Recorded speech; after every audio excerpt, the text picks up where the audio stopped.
Assalamualaikum warahmatullahi wabarakatuh.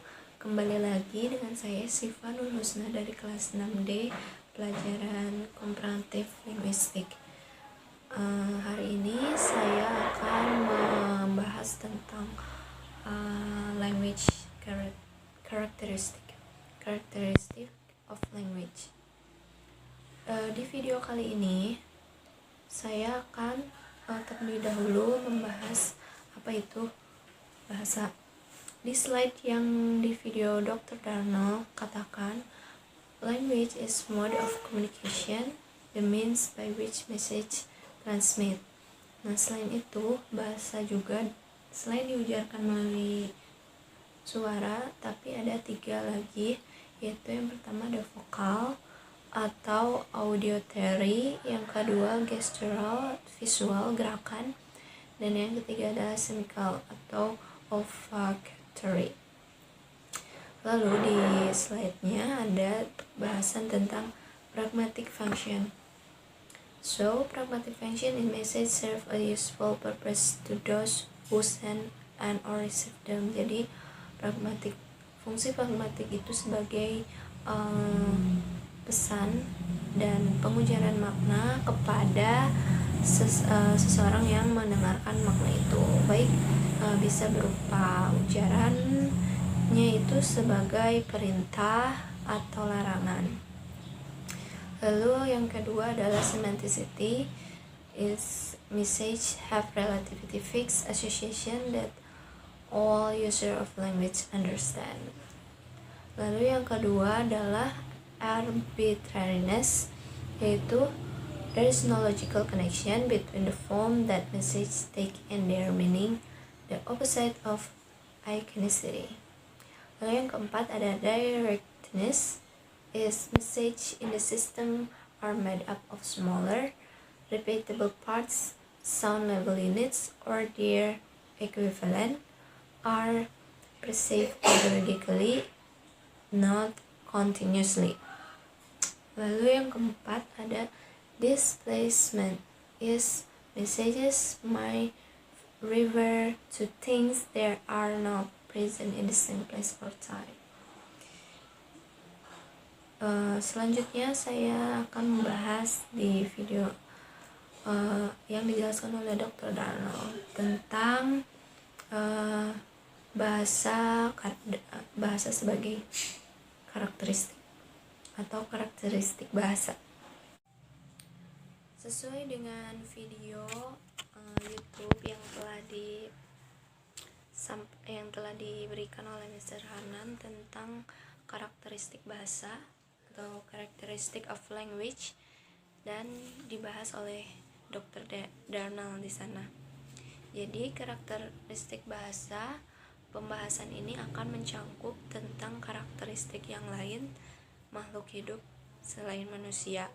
Tetapi kalian akan melihat ketika kita membahas tentang ini itu benar-benar ada karakteristik bahwa bahasa sebagai sistem komunikasi yang tidak dimiliki oleh sistem komunikasi hewan lain.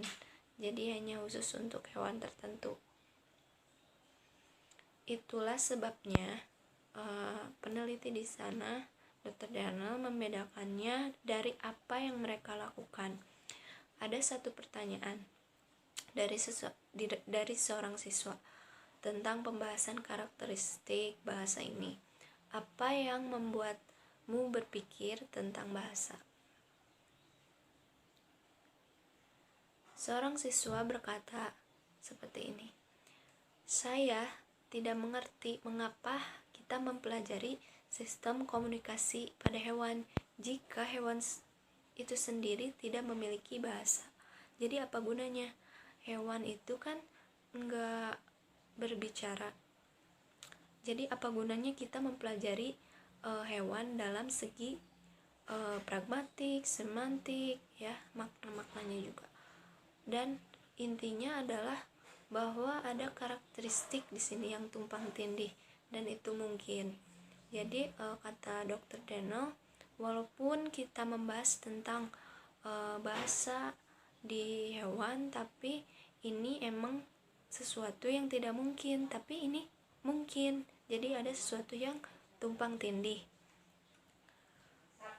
Jadi pada kenyataannya kemungkinan bahwa bahasa sebagai sistem komunikasi dibangun di atas mekanisme yang digunakan untuk sistem komunikasi spesies lain, terutama di binatang lain. Dan untuk alasan ini kita belajar tentang mekanisme dasar dari sistem komunikasi bahasa dengan melihat sistem komunikasi yang mungkin berhubungan jauh dengannya, dengan seperti kita belajar tentang tubuh manusia dengan belajar, ya.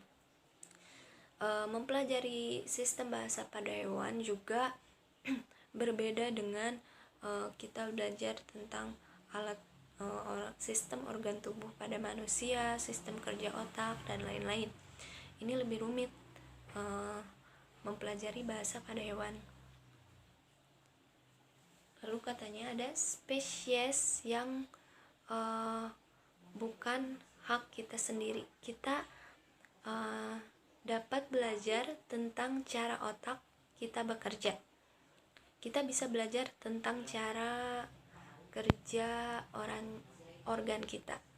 Kita juga bisa belajar tentang bagaimana proses kelelawar tumbuh, simbiosis pada hewan, lalu ada cara perkembangbiakan pada katak, kupu-kupu, dan lain-lain.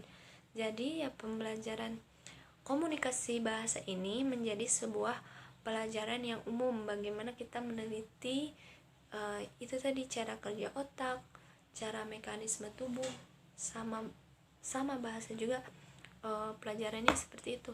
Jadi ada sistem-sistem yang harus dipelajari, ya, seperti itulah, berproses gitu. Jadi intinya dalam penelitian karakteristik bahasa ini, hewan itu juga mempunyai bahasa tersendiri. Mereka tidak bisa berbicara, mereka tidak mempunyai bahasa seperti manusia, seperti saya ini. Mereka tidak bisa mengatakan seperti itu. Tapi bahasa juga memiliki karakteristik pada spesies-spesies tertentu. Lalu di sini ada sebenarnya banyak banget penelitian yang mempelajari jenis hewan, ya. Jenis-jenis hewan ini mereka kaji dan memahami mekanisme biologis yang memengaruhi penelitian Dr. Daniel ini. Jadi Dr. Daniel meneliti sebagian hewan yang terutama yang memiliki mekanisme biologis, ya. Mekanisme biologis itu seperti, ya, punya alat indera, ya, seperti mata, hidung, pendengaran, dan lain sebagainya.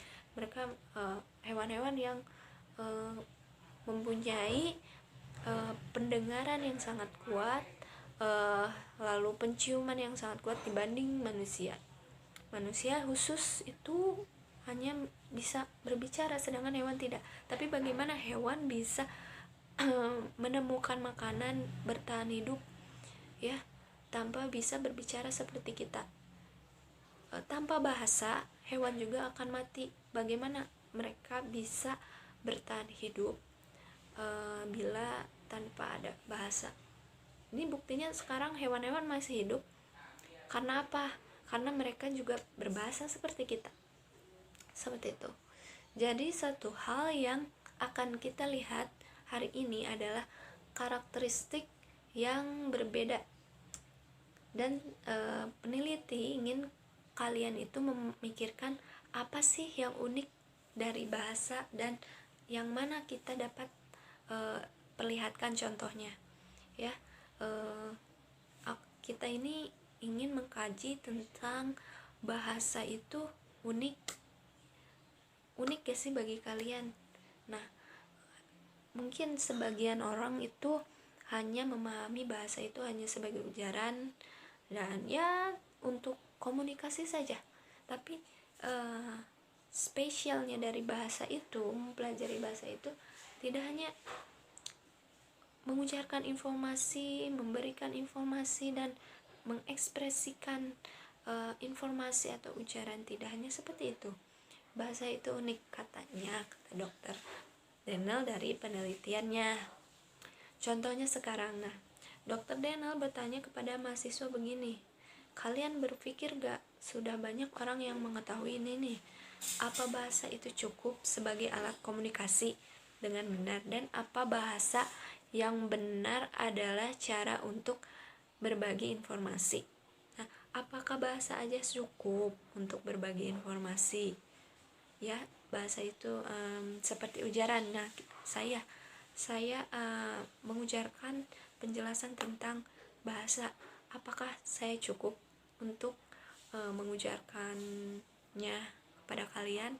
Nah, mungkin ada gestur atau ekspresi-ekspresi yang membuat kalian paham tentang apa yang saya ujarkan.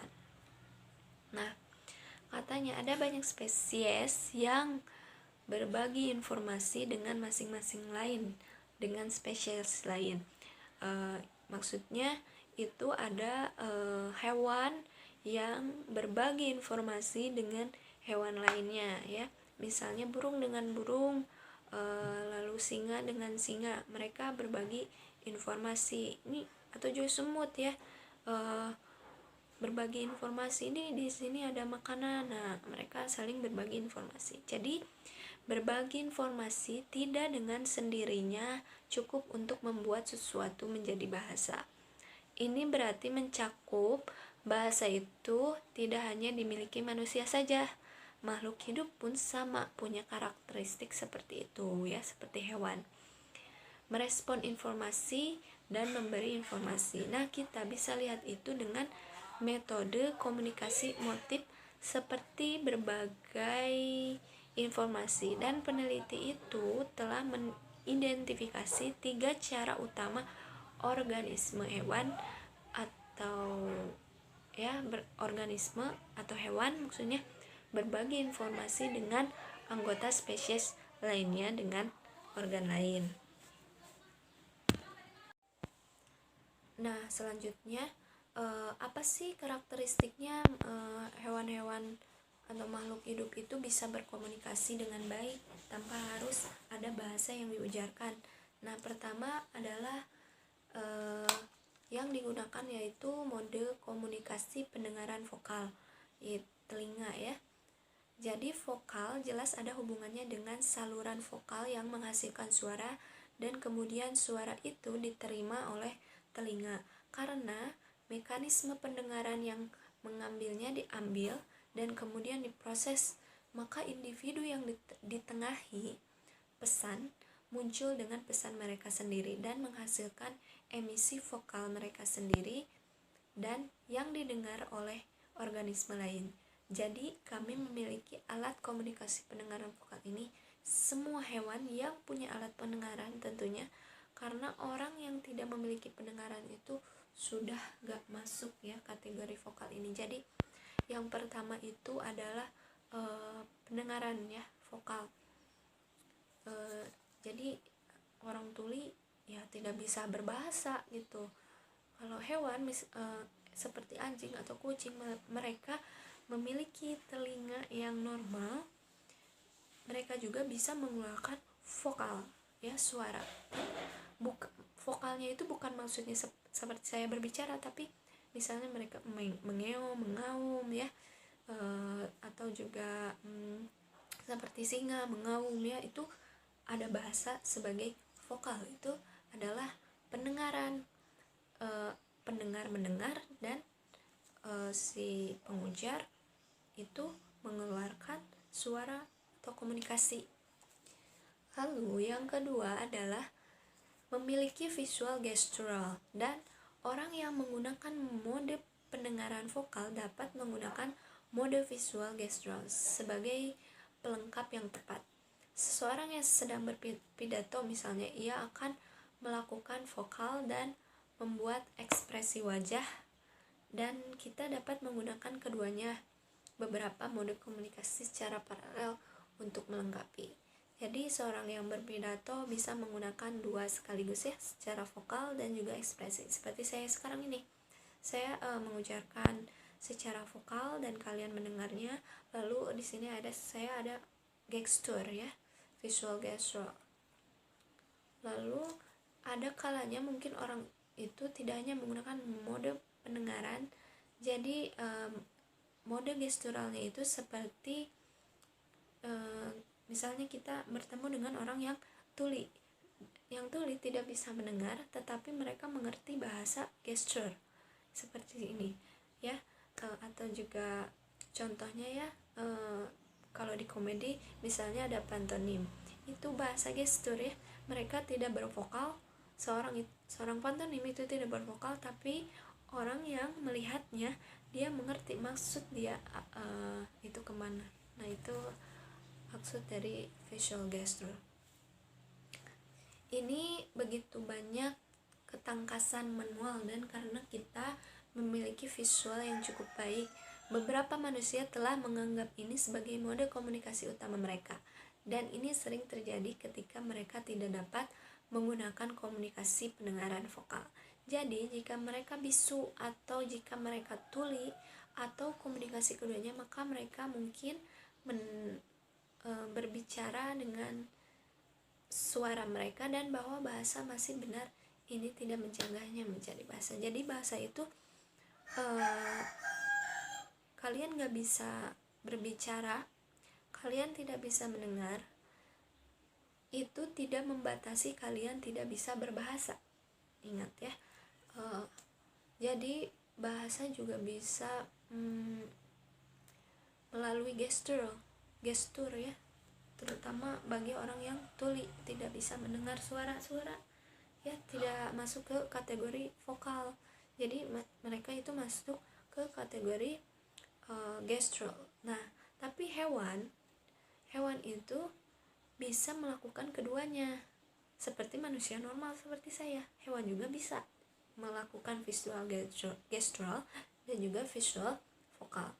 Jadi bahasa itu tidak terbatas hanya pada mode pendengaran, dan Anda dapat memiliki bahasa visual gestural dan itu bisa menjadi bahasa yang lengkap karena memiliki karakteristik lainnya. Jadi lengkap kalian jika bisa berbicara dan juga bisa bergerak ya, mengeluarkan gestur. Kecuali orang yang stroke, mereka tidak bisa berbahasa dan juga mereka tidak bisa bergerak ya. Bersyukur kalian bisa memiliki keduanya. Lalu yang ketiga, yang terakhir itu tentang visual penciuman, indera penciuman ya, khususnya pada hewan nih. Hewan seperti anjing atau juga kucing yang memiliki indera penciuman yang sangat kuat, mereka menggunakan sistem komunikasi ini secara baik dan sangat sering daripada mereka menggunakan sistem visual gestural atau sistem visual vokal. Nah, mereka membuat sistem komunikasi secara indera penciuman itu sering karena mereka untuk membagikan informasi kepada hewan lain bahwa di sini ada makanan misalnya, atau di sini ada musuh. Mereka menggunakan indera penciuman mereka dengan baik. Nah, jadi bahasa itu tidak terbatas dengan hanya menggunakan metode gerak atau juga suara, tapi hewan itu memiliki metode karakteristik bahasa dengan menggunakan indera penciuman ya. Contohnya nih ya, misalnya manusia. Pada manusia itu tidak terlalu sensitif terhadap bau. Mereka mungkin hanya bisa mencium dengan jarak 5-10 meter. Tapi lain untuk kucing atau anjing. Mereka itu akan mendekat ya. Jika ada sesuatu yang misalnya busuk atau ada sesuatu yang enak ya, bau ikan misalnya pada kucing, mereka akan mencium, oh di sini ada makanan nih. Nah, mereka pasti akan menginformasikan kepada kawan-kawannya. Itu fungsi bahasa itu gak gak bisa lepas dari apapun. Mereka bisa menggunakan gestur, vokal, tapi ada lain gitu. Bahasa itu bisa disampaikan oleh hal-hal yang lain. Ini unik, yaitu dengan menggunakan indera penciuman ya. Jadi orang-orang tidak akan pernah bisa bertahan hidup tanpa adanya bahasa, tapi bahasa itu sendiri tidak lepas dari aturan ya. Mereka juga bebas. Bahasa itu mau pakai gestur, vokal, pakai mata, pakai hidung, pakai indera penciuman, itu bisa ya. Jadi yang tuli, yang tidak bisa berbicara itu mereka bisa bertahan hidup sampai saat ini. Kenapa? Bahasa itu tidak harus berbicara ya. Contoh lain nih, misalnya contohnya katanya ada anjing alpha dog. Anjing alpha dog ini penciumannya sangat kuat katanya. Terus karena anjing-anjing itu memiliki jejaknya itu bisa seperti air mata, air ludah, dan juga hormon-hormon lain. Nah, hormon-hormon ini bisa dicium oleh hewan-hewan lain. Wah, di sini ada kucing ini nih galak nih. Nah, mereka pada menghindar atau pada kumpul, kumpul pada sini untuk menemukan spesies satu sama lain. Misalnya ada kucing hilang, nah kita cari dengan anjing atau kucing lain. Nah, mereka mungkin akan mengeluarkan ludah, air mata, atau kencing ya sebagai alat bukti atau komunikasi. Nah, bahasa berikutnya dan sistem komunikasi lain yaitu memiliki fungsi pragmatis katanya, yang berarti bahwa pesan yang dibuat melalui mode komunikasi memiliki tujuan sehingga ada maksud di balik mengirim pesan. Sekarang kami membuat emisi pendengaran yang vokal dan resepsi yang tidak memiliki tujuan yang Anda tahu. Jika misalnya saya menguap, lalu saya membuat suara itu, belum tentu saya bermaksud untuk berkomunikasi dengan Anda. Itu tidak berarti apa-apa ketika kita berkomunikasi menggunakan mode komunikasi yang memiliki tujuan. Jadi bahasa itu memiliki makna dan tujuan juga. Belum tentu orang yang menguap atau bersin itu memiliki tujuan atau makna tersendiri untuk kepada orang lain. Tidak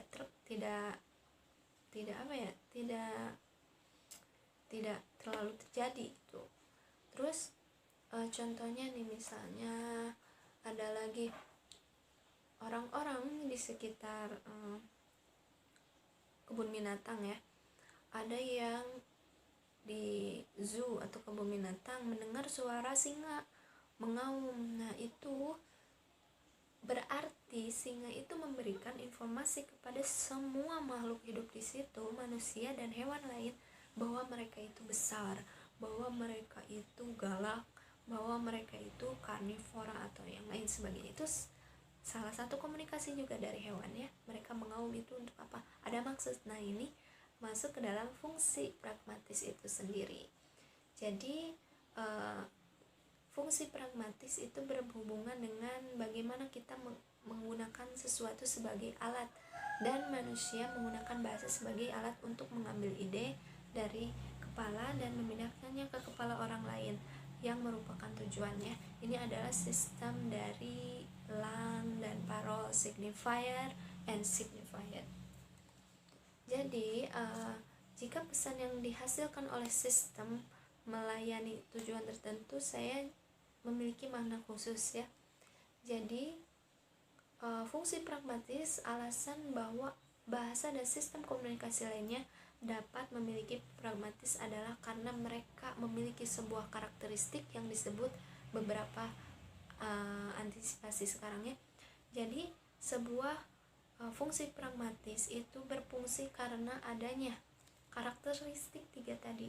Yang pertama gestur, vokal, dan yang terakhir ada indera penciuman. Nah, ini masuk ke dalam hubungan pragmatis. Jadi hewan juga mempunyai pragmatis tertentu. Mereka mempunyai alat komunikasi seperti makna-makna yang mereka ujarkan. Nah, segitu saja video dari saya. Intinya hewan, makhluk hidup, manusia juga memiliki bahasa, dan kita tidak bisa membatasi bahasa itu harus seperti ini, bahasa itu harus jelas, bahasa itu harus diucapkan. Tidak, orang-orang yang tidak bisa mendengar, tidak bisa berbicara juga bisa berbahasa, mereka bisa bertahan hidup seperti kita. Dan terima kasih atas perhatiannya. Wassalamualaikum warahmatullahi wabarakatuh.